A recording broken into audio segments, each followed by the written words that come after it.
for today. I can see it coming. Well, the big boss got me an appointment with a consultant. You know what we call her around here? The cleaner. The butcher. So it can only mean one thing. I'm in the next batch. Steve, your midday appointment is here. Speaking of the devil. Okay, good to go. I'll speak to you later. Mr. Green. Please, call me Steve. Mr. Green, do you know why I'm here? Let me guess. For the next batch. And what makes you think that, Mr. Green? It required a swift reputation around here, you know? Your company has asked me to evaluate and to reallocate the company's potential in terms of personnel. Don't listen to the gossip. I'm not the killer these people think I am. Whatever. So what can I do for you, miss? MissC. As in? As in careful. As in carefree. As in caring. Just MissC, okay? Okay, just MissC, so what can I do for you? Mr. Green, do you see any particular reason as to why I should be recommending an end to your 8 years of loyal collaboration here at Pathways Corporation? For one thing, I was the last to arrive in the department. I have a family, children. They take a lot of my time and energy. I have to pay for their education. Well, on the other hand, this kind of consideration doesn't really fit into your logic of, how did you put it? Reallocation of the company's potential. You know, it is exactly this kind of defeatist and paranoid attitude that plays tricks on you and works against your own interest. Do you have any plans for lunch? No, nothing special. Why? Let's get out of here. Let me take you to a place where you might look at life a bit differently, with a more serene and objective outlook.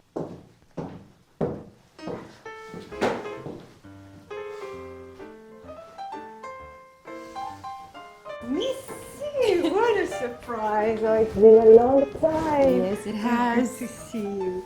Oh, you came with one of your victims. Welcome, the usual table of the cocktails. Relax. I won't have lunch with someone who is tense and aggressive. The only person who's aggressive here is you. That's for your friend, the hostess. What are those creepy innuendos about your victims and the table of the content? Calm down. It's just a joke between girls, okay? Now, tell me, how do you see yourself? I mean, in life, outside of the office, with your friends and family? I'd like to have an idea. Why don't you ask them?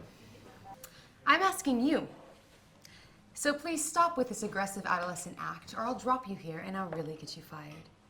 You're starting to get on my nerves with this air of the victim that the whole world wants to crucify. Isn't there any menu in this dump? How is one supposed to order any food around here? You just ask for the last supper of the content. Fresh start cocktail to begin with. And for lunch, may I suggest self-respect salad for the gentleman? Oh, yes. Seems appropriate. I think so. And for you, dear, red herring with patience herbs. How do you feel with that? Absolutely. Good. As usual, you are a very creative hostess. Thank you. And for the next course, well, we'll advise according to the vibes. To us.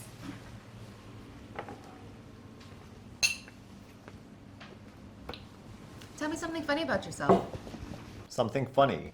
Something funny. Something amusing. Yes, something different.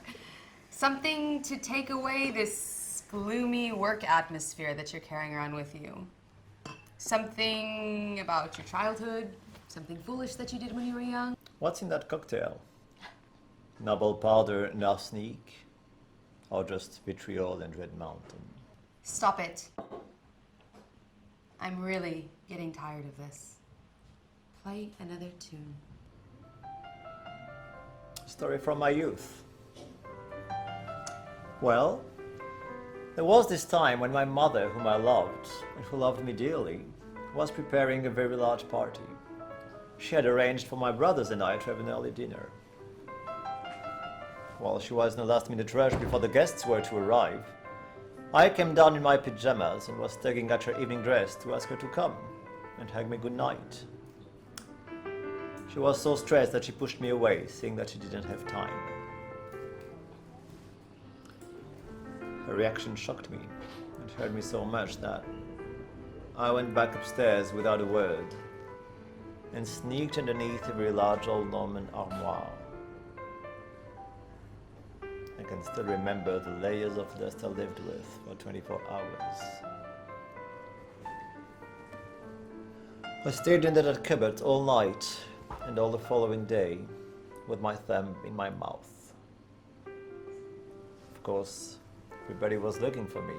I was in a daze, like in a very deep and detached meditation where nothing could reach me. This self-imposed confinement made a big change in me. I was about 4 years old. Wow. Thank you. What a funny story. I'm not surprised. Fits well with what you are now. And can I know what this means? Well, do you sometimes feel like this story kind of repeats itself in your adult life? Oh, I get it. I see where you're going with that. Back again to where we speak about the victim who the whole world wants to crucify, right? Red herring with patience herbs and self-respect salad for the gentleman. Bon appetit. Don't you think our friend Vivian is a riot in her own way? Where were we?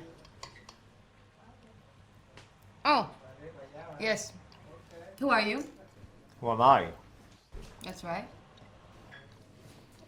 A young white executive, 6 feet tall, 36 years old, married. Stop it! You're doing it again. Being more stupid than you actually are. Who are you really? That's what I'd like to know. I told you, 6 feet tall, 36 years old, married. You're just describing your physical characteristics. It's visible. The age of your body, its color, race, and social status, that's not what I'm interested in. Have you never asked yourself the question, who am I? Never had time, I guess. Do you realize what you're saying? The world's oldest question. The one thing that makes mankind different from animals. The first thing that one should do when one wakes up and looks at themselves in the mirror in the morning, and you don't have time.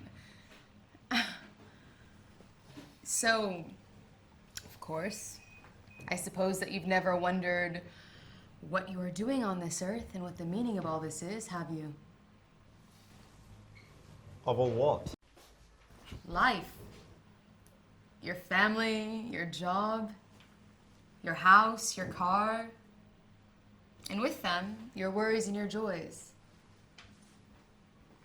Or do you identify yourself so much with all of those things that you don't even see the difference between them and you anymore? We haven't yet made up our mind about the main dish, have we?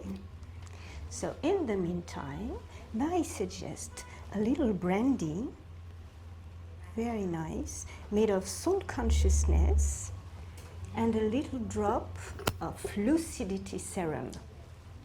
It's a very light liquor, which you'll enjoy while you wait.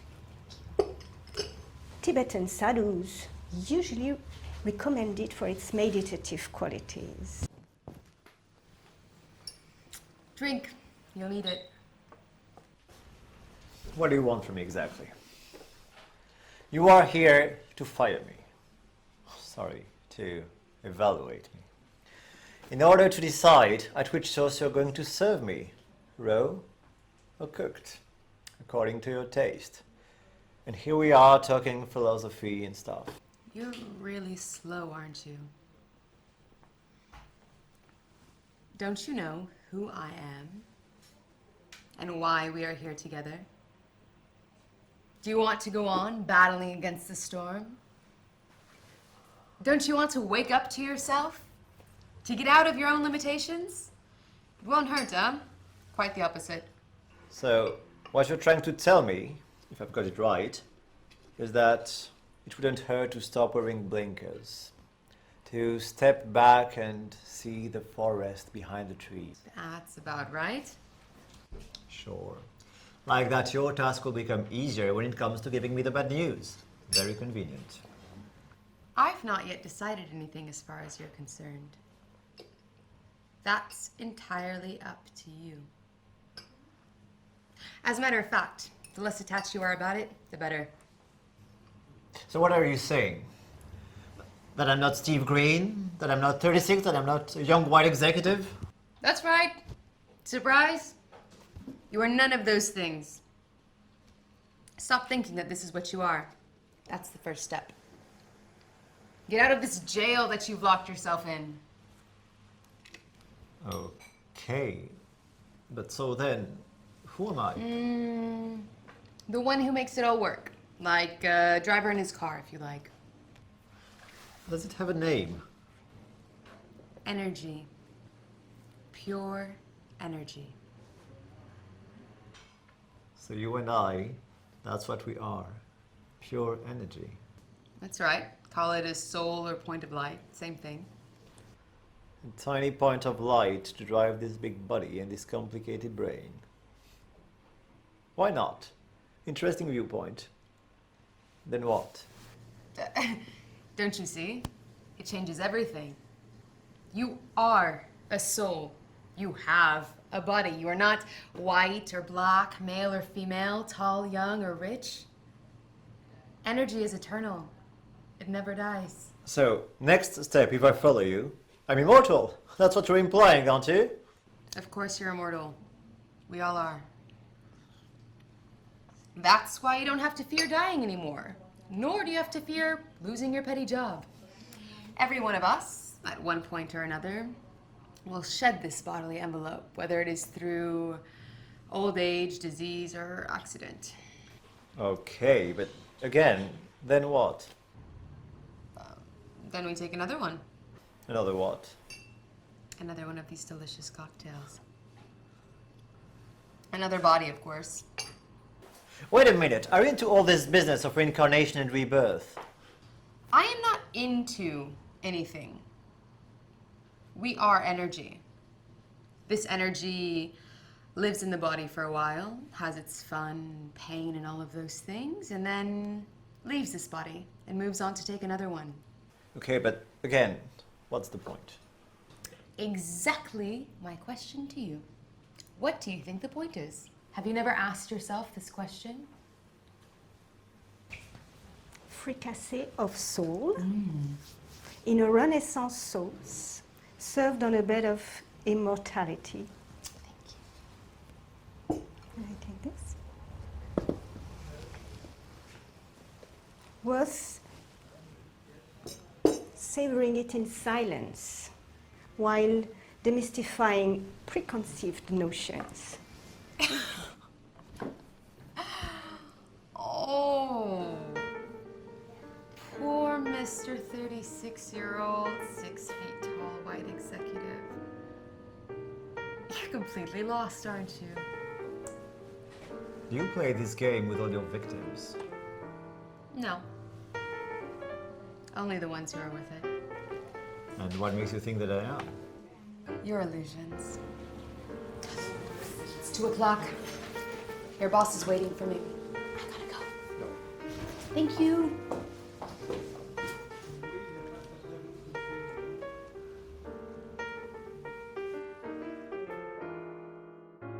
So I'm thinking that for our Oliver branch, we have to kind of go out on the limb here. We have to go out on the limb and really choose somebody that I think is unexpected. I think that he can do the job. Okay. And?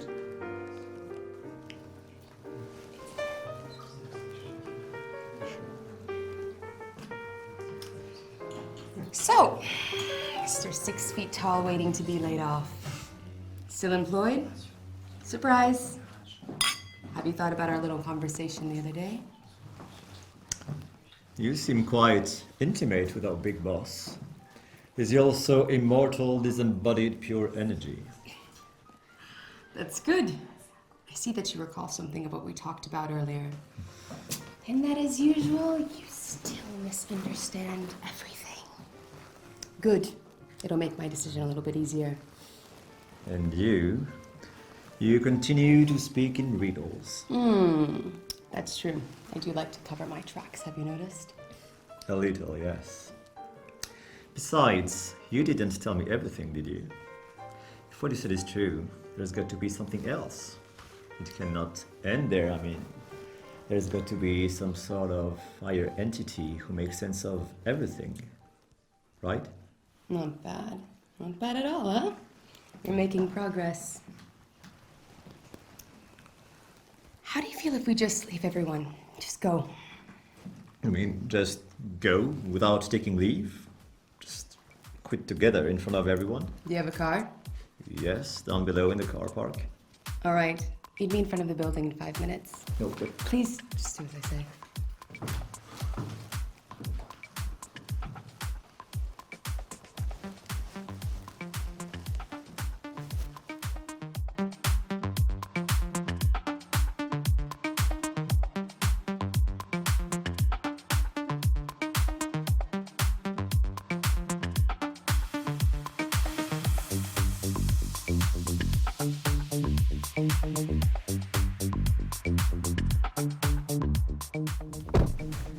Where are you taking me?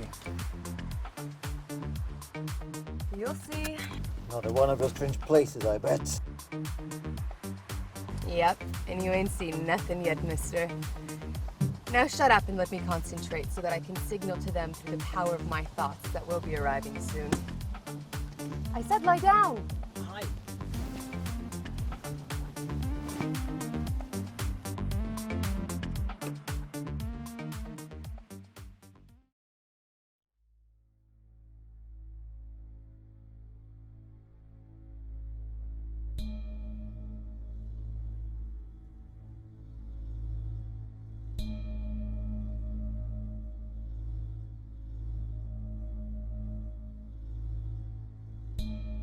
What are you feeling?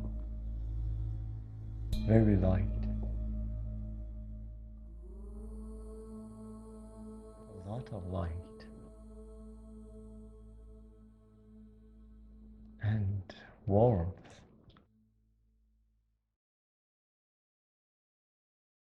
A lot of respect too.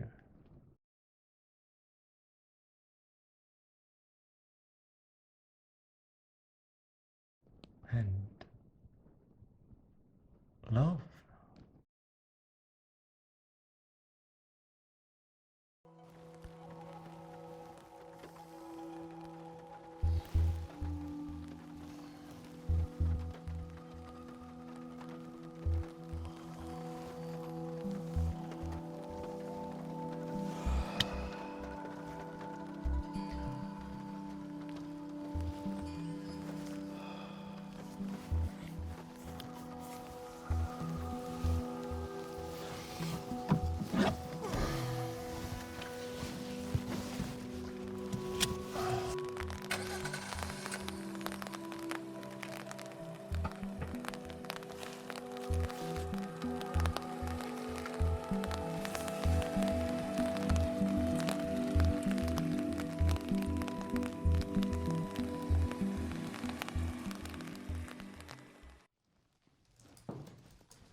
Here you are. I've been looking for you all over the place. What was that bizarre experience the other night, and what were the big boss and his advisors doing there? Do you remember what you felt? Oh, yeah. It was Very pleasant. indeed. And more, it was... How can I describe it? Fulfillment? You felt filled with joy and contentment? Yes, that's exactly it. Like a huge breath of fresh air filling me, cleaning me inside. Nothing else had meaning. All of a sudden, it was as if everything was very clear. I understood everything in a glimpse. Life, time, the world, without any need of words. What was it exactly? I told you. You found the one that you were looking for without even realizing that you'd been looking. But now, how can I find him again? Do you know this letter? This is the letter Om. It's universal and it triggers the sound that you heard in the meditation center. Now, turn on your computer and type it. But this letter doesn't exist. It's here, but you can't see it.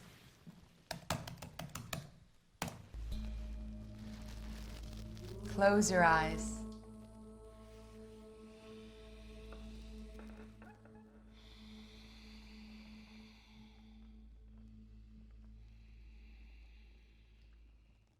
Get back to the source of light. It's inside you. Let it resonate in you. Let it guide you.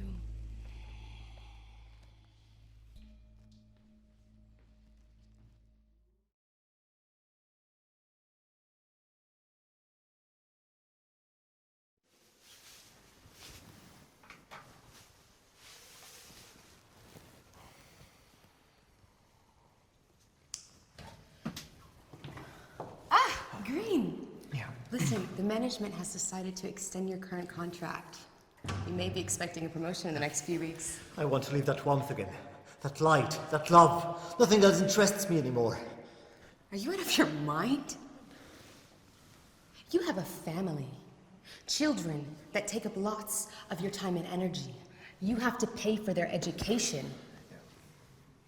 Do you remember? That's the speech that you gave me the first day that we met. And now that the company is extending its trust in you, you just want to run away from your own karma? For God's sake, pull yourself together. But it's you. What? It's you who opened this completely new horizon for me. You who showed me that there was something else out there. You who helped me find a new meaning to my life.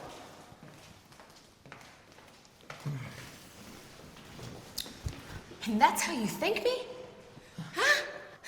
Just trying to blow it all off? No. You really don't get it, do you? Listen, one cannot escape one's own karma, but one can alter its personal consequences, the way those same situations affect us. Look at you. 1 week ago, you were desperate to keep your job, and today you just ignore it.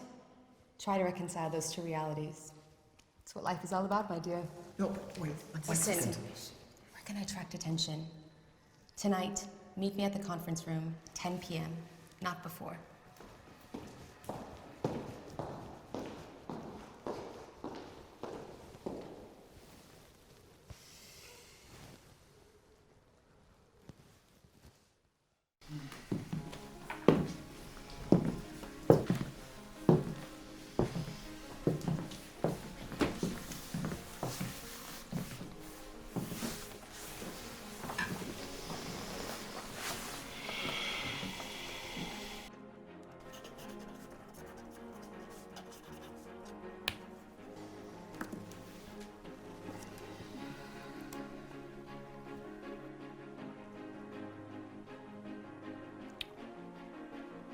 In your new position as a director of our US branch in New York,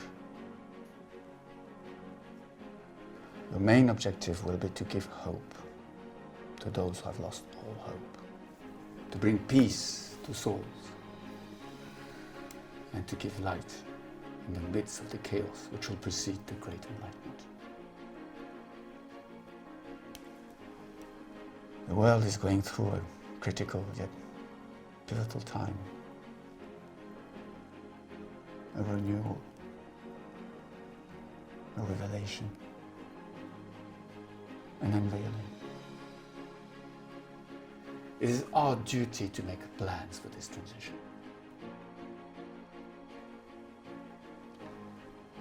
Miss Corona's mission was not to destroy your life or to make it miserable. She was the instrument to help you wake up to who you really are. Now it's your turn.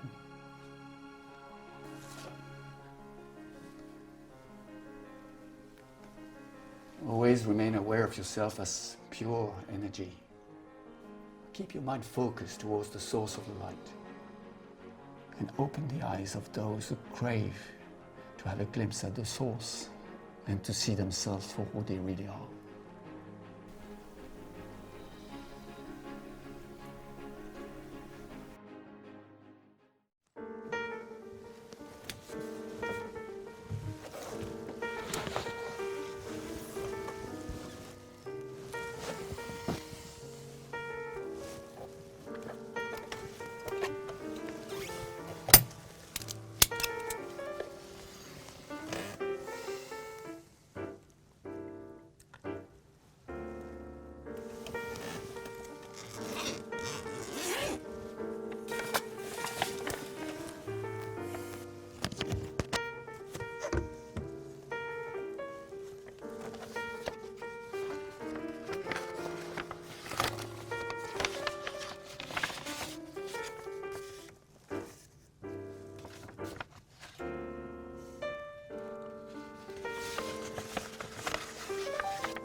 In a cavern, seeing only the shadows of themselves being reflected on the bottom wall of the cave. The sage is the one who understands that what he sees is only a pale reflection of light. He finds the way towards truth and gets out of the cave. He then contemplates pure light and decides to come back into the cave in order to show mankind the meaning of truth and introduce them